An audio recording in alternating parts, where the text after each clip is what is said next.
ছাদে গিয়ে দেখি কাজের মেয়ে স্নান করছে, পরনে ব্লাউজ আর পেটিকোট। আমার পাশ দিয়ে যাবার সময় ফিসফিস করে বলে গেল, আমি ওপাশের ঘরে যাচ্ছি, ওখানে একবার আসবেন দাদাবাবু। তার কিছুক্ষণ বাদেই আমি চুপি চুপি সেখানে গেলাম। ঘরে ঢুকতেই যা দেখলাম, আমার চোখ ছানা বড়া হয়ে গেল।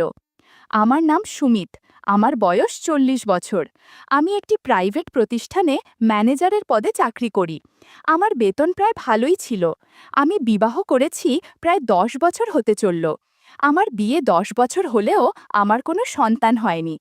5 বছর আগে চাকুরি সূত্রে একটি মফস্বল এলাকায় থাকতাম। জায়গাটা শহরের মতো উন্নত না হওয়ার কারণে ওখানে কোনো ডেয়ারি ছিল না, তাই কোনো রকম প্যাকেটের দুধ পাওয়া যেত না। তবে কিছু খাটাল ছিল, যেখান থেকে মেয়ে বউরা বাড়ি বাড়ি গাভীর দুধ সরবরাহ করত। তেমনই এক বৌদি রোজ আমাদের বাড়িতে আসত। তার নাম পিয়ারি। পিয়ালি যদিও আমার চেয়ে বয়সে ছোটই ছিল, তবুও আমরা তাকে বৌদি বলেই চিনতাম ও ডাকতাম। পিয়ালির বয়স 30 বছরের মধ্যেই ছিল, কিন্তু দেখতে খুব সুন্দর। প্রায় 5 ফুট 4 ইঞ্চি লম্বা ও ফর্সা ছিল, যা সচরাচর ওদের সমাজে দেখা যায় না। গাছের বাতাবি লেবুগুলো বেশ বড় আর সুস্বাদু। পিয়ালি সবসময় পুরনো শাড়ি আর হালকা রঙের ব্লাউজ পরে কাজে বের হয়।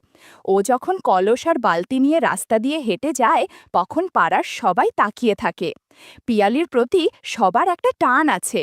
সবাই তাকিয়ে থাকলেও পিয়ালি খুবই সরল মনে হেঁটে যায়। যতদূর জানি, ওর স্বামী অন্য শহরে কাজ করে, সপ্তাহে একবার বাড়ি আসে। মাস তিনেক আগে ওর একটা সন্তান হয়েছিল, যাকে শাশুড়ির কাছে রেখে ও গাভীর দুধ বিক্রি করতে বের হয়। সকালের দিকে সবার বাড়িতে গাভীর দুধ সরবরাহ করে পাড়ার কয়েকটা বাড়িতে ঝাড়ু মোছা, রান্নাবান্না, বাসন মাজা ইত্যাদি কাজ করে। একদিন পিয়ালি আমাদের বাড়িতে কাজ করতে এসে জিজ্ঞেস করল, দাদা, বৌদি বাড়ি নাই নাকি গো? আমি বললাম, না গো, ও বাপের বাড়ি গেছে, আমি বাড়িতে একাই আছি।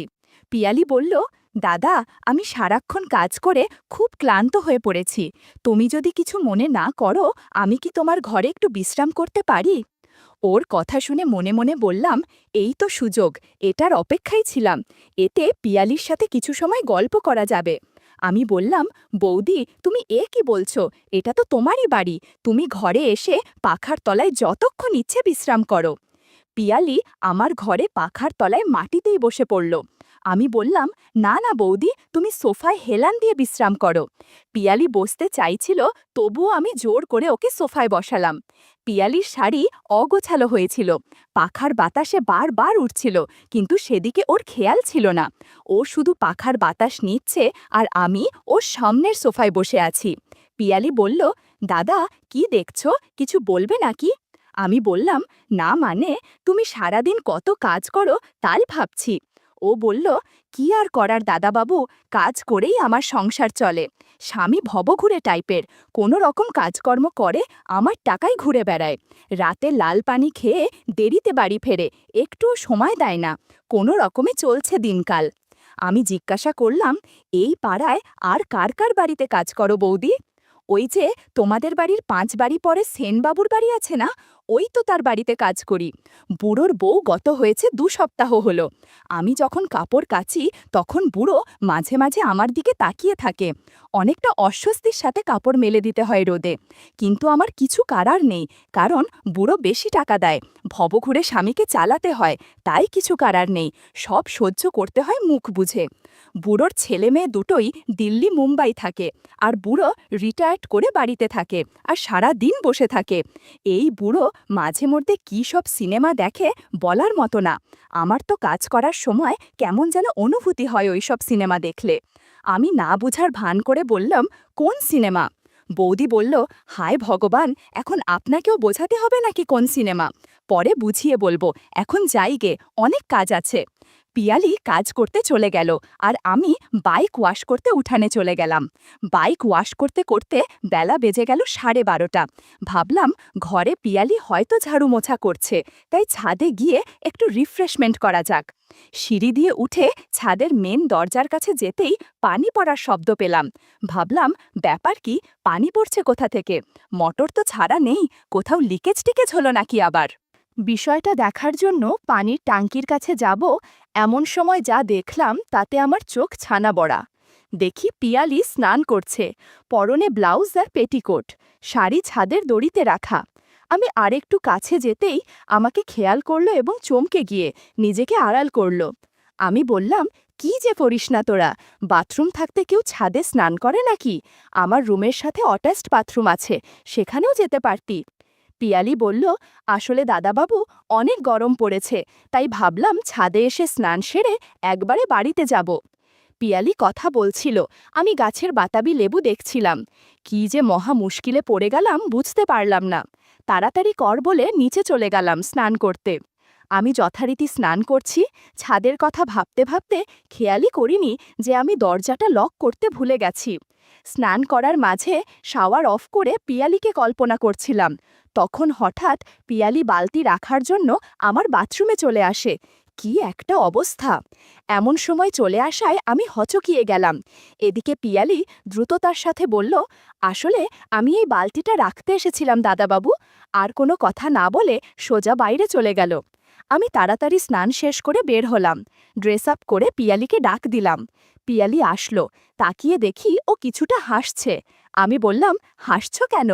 পিয়ালি বলল, না মানে এমনি। আমি বুঝতে পেরেছি ও হাসছে কেন।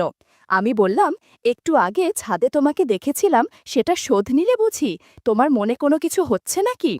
পিয়ালি দেখি কোনো কথা বলে না, কি যেন চিন্তা করছে গভীরভাবে। আমার পাশ দিয়ে যাবার সময় ফিসফিস করে বলে গেল, আমি ওপাশের ঘরে যাচ্ছি, ওখানে একবার আসবেন দাদাবাবু। তার কিছুক্ষণ বাদেই আমি চুপি চুপি সেখানে গেলাম। ঘরে ঢুকতেই আমি যা দেখলাম, আমার হাড় হিম হয়ে গেল। পিয়ালি আয়নার সামনে দাঁড়িয়ে কেমন যেন করছে। আমাকে দেখে এতটুকুও ইতস্তত করল না। মুচকি হেসে বলল, দাদা, আমার এখানে কি যেন একটা পোকা বসেছে, খুব ব্যথা করছে, একটু দেখো তো। আমি পিয়ালির কাছে গিয়ে লক্ষ্য করলাম ওর ডান পাশে পিঁপড়ে বসেছে, তাই এক জায়গায় একটু লাল হয়ে আছে। আমি ইয়ার্কি মেরে বললাম, ইস, তাই নাকি? ও বলল, জায়গাটা ভালো করে দেখো কি কি হয়েছে। পিয়ালির ইশারা বুঝতে পরে আমি বললাম, ব্যথা কমানোর মলম লাগিয়ে দিচ্ছি, এখনই ব্যথা কমে যাবে। আমি মলম দেওয়ার সময় পিয়ালি বলল, না গো দাদাবাবু, শুধু মলম দিলে ব্যথা কমবে না, একটু চিকিৎসা করতে হবে। আমি বললাম, প্রাথমিক চিকিৎসার কাজ আমি ভালো জানি, তুমি চুপচাপ এখানে বসে পড়ো, এরপর দেখছি কি করা যায়। আমি গাছের বাতাবি লেবু খেয়ে চিকিৎসা শুরু করলাম। বন্ধুরা, কিছু ঘটনা ইউটিউবের কড়া নিয়মের কারণে সরাসরি বলা যাচ্ছে না। তোমরা কমেন্টে দেয়া লিংক থেকে আমার ওয়েবসাইট ভিজিট করো, সেখানে একদম খোলামেলা গল্প দেয়া আছে। কিছুক্ষণ পর অফিস থেকে ফোন আসলো। কোনো উপায় না পেয়ে মাঝপথেই ফোন রিসিভ করলাম। এদিকে পিয়ালির চোখে মুখে বিরক্তির ছাপ। একটু পর ফোন রাখার পর বললাম, আজ মনে হয় তোমার চিকিৎসা করা ভালো করে হবে না, অন্য দিন দেখতে হবে। তুমি তুমি চাইলে তোহসেনবাবুর চিকিৎসা নিতে পারো। পিয়ালি বলল, ওই বুড়োর নিজেরই তো চিকিৎসা লাগে, উল্টো আমার কি চিকিৎসা করবে সে? পিয়ালির কথা শুনে আমার খুব হাসি পেল। আমি বললাম, আচ্ছা, তুমি কিন্তু চুল ছেঁটে নিও, অনেক চুলের কারণে আমি কিছু খুঁজে পাচ্ছিলাম না। পিয়ালি হেসে বলল, দাদা, আমরা গরিব, তাই আমাদের জিমে যাবার প্রয়োজন বা সামর্থ্য নেই। তাছাড়াও আমাদের দামি জামাকাপড় ব্লাউজ পরার বিলাসিতা করার সামর্থ্য নেই। হালকা জামাকাপড়েই আমাদের ভালো মানায়, তাতেই মানুষ আমাদের সৌন্দর্যের দিকে তাকিয়ে থাকে, আলাদা একটা টানা আছে। বড়লোকের বউ মেয়েদের মতো ক্রিম অথবা দামি রেজারের ব্যবহার করার সময় বা পয়সাও আমাদের নেই, তাই আমাদের চুল বেশি থাকে। এই চুলে আলাদা আনন্দ আছে, তোমাকে একদিন ঠিক দেখাবো। আমি বললাম, ঠিক আছে, বুঝেছি। একটা উপায় আছে, তুমি যদি রাজি থাকো তাহলে দুপুরবেলায় কোনো এক অজুহাতে আমার বাইকে তোমায় আমার এক বন্ধুর বাড়ি নিয়ে যাব। সেখানে আপাতত কেউ নেই, সেখানে তোমার চিকিৎসা করব। তখন যা দেখানোর তুমি আমাকে দেখিও কেমন? পিয়ালি মুচকি হেসে বলল, দাদা, আমি রাজি আছি। তুমি বেরোনোর সময় আমায় একটা ফোন করে দেবে, তাহলে আমি একটু দূরে গিয়ে তোমার বাইকে উঠে পড়ব। দুপুরের দিকে বাইকে নিয়ে বেরিয়ে পড়লাম। পিয়ালি বাইকের পেছনে বসেছিল আর খাওয়া খাচ্ছিল। আমি আর থাকতে পারছিলাম না, এভাবে আর কতক্ষণ বসে থাকা যায়? কিছুক্ষণের মধ্যে আমরা সেখানে পৌঁছে গেলাম। পিয়ালিকে বললাম, তোমার চিকিৎসা কিন্তু লম্বা সময় ধরে চলবে। ও বলল, কোনো সমস্যা নেই, দাঁড়া রাত পোহালেও আমি কিছু মনে করব না, যে কোনো পরিস্থিতি আমি সামাল দিতে পারি। এরপর আর কথা বাড়ালাম না। প্রায় 4 ঘন্টা যাবৎ পিয়ালির চিকিৎসা করলাম। এই 4 ঘন্টায় সারা ঘরে শুধু চেঁচামেচির শব্দ পাওয়া যাচ্ছিল। কপাল ভালো যে কেউ ছিল না এই বাড়িতে। পিয়ালিকে বললাম, এখন রোগ ঠিক হয়ে যাবে, কোনো চিন্তা করো না। পিয়ালি খুঁড়িয়ে খুঁড়িয়ে বাড়ি থেকে বের হলো। এরপর বাইকে করে পিয়ালিকে বাড়িতে নামিয়ে আমিও সোজা বাড়িতে চলে গেলাম। এর মাঝে আমার স্ত্রীর চোখ ফাঁকি দিয়ে পিয়ালির সাথে কিছু সময়ও কাটিয়েছি। সমস্যা হলো, পিয়ালি আরও কয়েকজনের বাড়িতে কাজ করে বলে আমাদের বাড়িতে বেশি একটা সময় থাকে না। সেই কবে অন্য 2 বাড়ি থেকে ছুটি পেলে আমাদের বাড়িতে বেশিক্ষণ কাজ করে। অবশ্য সেটা অন্য কারণে, যা তোমরা ভালো করেই জানো বন্ধুরা। যাই হোক, কয়েকদিন অফিসের কাজকর্মের কারণে বেশ ব্যস্ত ছিলাম।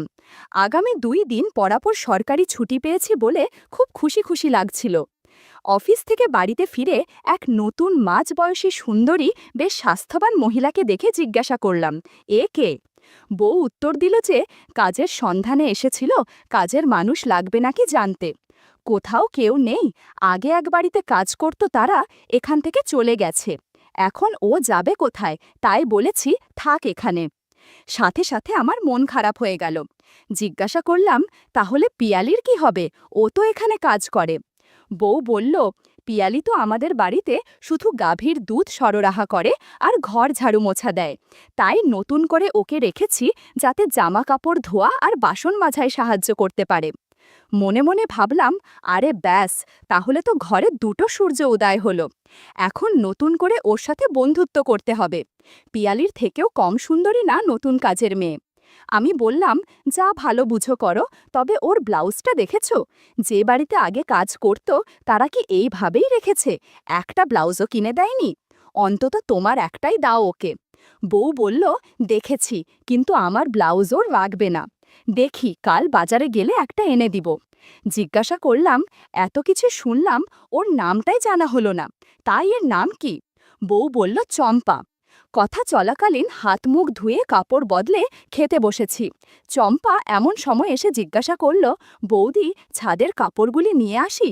বউ বলল, যা দেখ, শুকিয়ে থাকলে নিয়ে আয়।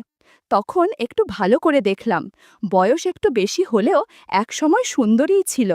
খাবার খাওয়ার সময় হঠাৎ করে ফোন এলো যে বউয়ের বড় ভাই আসছে সিঙ্গাপুর থেকে, তাকে দেখতে বাপের বাড়ি যেতে হবে। পরের দিন সন্ধ্যায় বউকে বাসে তুলে দিয়ে আসলাম। আস্তে আস্তে অনেক রাত হয়ে গেল।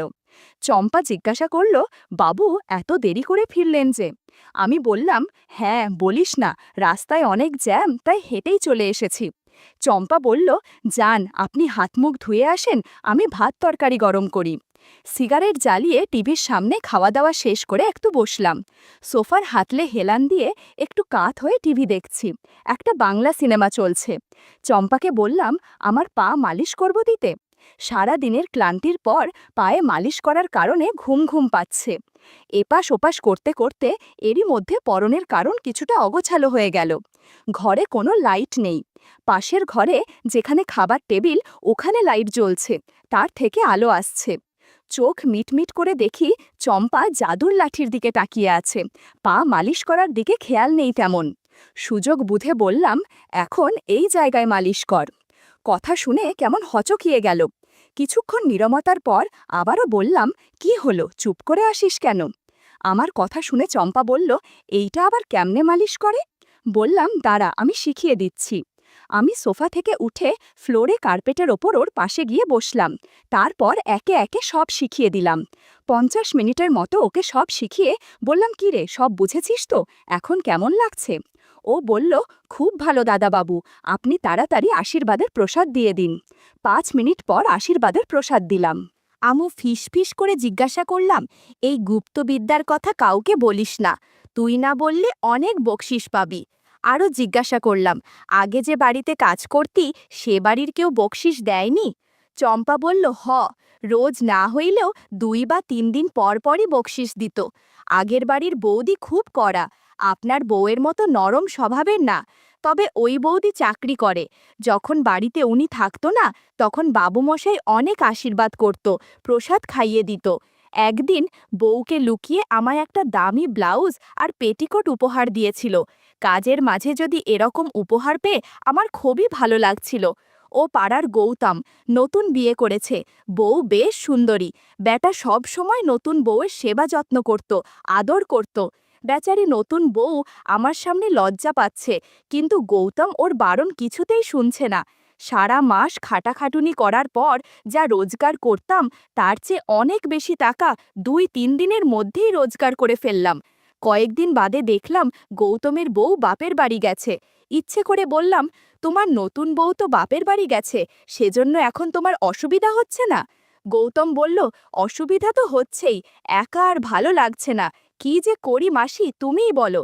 আমি বললাম, আমি তো আছি, তবে 500 টাকা দিলে তোমার সব কাজ করে দেব, আর কষ্ট করা লাগবে না। গৌতম বলল, মাসি, আমি তোমায় 2000 টাকা দেব, আমার চিকিৎসা করে দাও। আমি রাজি হয়ে গেলাম। সেদিন সারা রাত ওর বাড়িতে কাজ করেছি। সকালবেলা 2000 টাকার নোট দিয়ে বলল, আগামীকাল আবার এসো। আমার অনেক ক্লান্ত লাগছিল। ভাগ্যিস সব বাড়ি থেকে আগেই ছুটি নিয়ে রেখেছিলাম, তা না হলে কারো বাড়ি কাজ করা মোটেই সম্ভব হতো না। চম্পার কথা শুনে আমি রীতিমতো অবাক। কত বাড়িতে যে কাজ করেছে তার হিসেব নেই। ওর কথা শুনে কেমন যেন অনুভূতি হলো, তাই সেই রাতে আবারও সেবা যত্ন করলাম। পরের দিন সকালে ঘুম ভাঙল সকাল 9টায়। উঠে দেখি চম্পার শাড়ি বিছানার পাশে রাখা। কোনো রকম মুখ ধুয়ে রান্নাঘরে গিয়ে দেখি ব্লাউজ আর পেটিকোট পরে মশলা বাটছে। বললাম, রান্না কত দূর? চম্পা বলল, এত দ্রুত খিদে লেগে গেল, কাল রাতের খাবারে পেট ভরেনি ঠিকমতো। আমি বললাম, না গো, তাড়াতাড়ি রান্না করো। এমন সময় কলিং বেলের শব্দ। মনে হলো পিয়ালি এসেছে গাভীর দুধ দিতে। দরজা খুলে ওকে ভেতরে নিয়ে আসলাম। আজকে পিয়ালি হাতাকাটা ব্লাউজ পরে এসেছে, শাড়ি পরেছে কোনো রকম, তবুও সুন্দর লাগছিল। চম্পাকে দেখে বলল, ইনি আবার কে? আমি বললাম, তোর বৌদি নতুন কাজের বউ রেখেছে, এখন থেকে ও এখানেই কাজ করবে। পিয়ালি বলল, যাক, ভালোই হয়েছে। ঘরের যে অবস্থা, তাতে মনে হচ্ছে অনেক ঝড় হয়েছে। সব কিছু এত অগোছালো কেন? চম্পা বলে উঠল, কাল রাতে দাদাবাবু আমার প্রাথমিক চিকিৎসা করেছে, তাই এরকম। পিয়ালি আমার দিকে তাকিয়ে বলল, বাবা, দাদাবাবু, তোমার তো দেখছি ভাগ্য খুলে গেছে। একবেলা আমায় আশীর্বাদ করবে, আর একবেলা চম্পাদি, তাই না? আমি হো হো করে হেসে বললাম, ওই আর কি।